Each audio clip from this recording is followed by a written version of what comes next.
Hello guys, good morning. শুভ রাধার অষ্টমী। তোমরা সবাই কেমন আছো? আশা করি তোমরা খুব ভালো আছো। আমি খুব ভালো আছি। তোমরা আমাকে সাপোর্ট করো। দেখো, আমাদের ঘরে রাধা মাধব আছে, তার জন্য সকাল সকাল আজকে পুজোটাও করে নেবো। দেখো, এখানে বাসনগুলো রাখা আছে। দেখো, এখানে কড়াই কড়াই তারপরে বটি সব কিছুই আছে। দেখো, প্রথমে ময়দাটাকে, দেখো ময়দা দেখেছো তো, লুচি ভাজবো, ময়দাটাকে ছিনে নিলাম। দেখো, এখানে সানা হয়ে গেছে। সানার পরে বড়া ভাজতে হবে।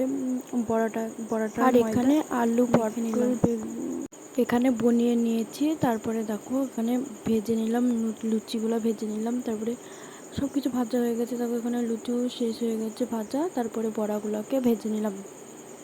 দেখো, বড়াগুলো কি সুন্দর ভেজে নিচ্ছি। ভাজার পরে এখানে দেখো ফল কাটা আছে। দেখো, এখানে সব কিছু রেডি হয়ে গেছে। দেখো, প্রায় সব কিছু রেডি করে নিলাম। এখানে ফুলগুলো রাখা আছে পুজো করার জন্য। দেখো, এখানে ঠাকুরকে ভোগ দিয়ে দিয়েছি।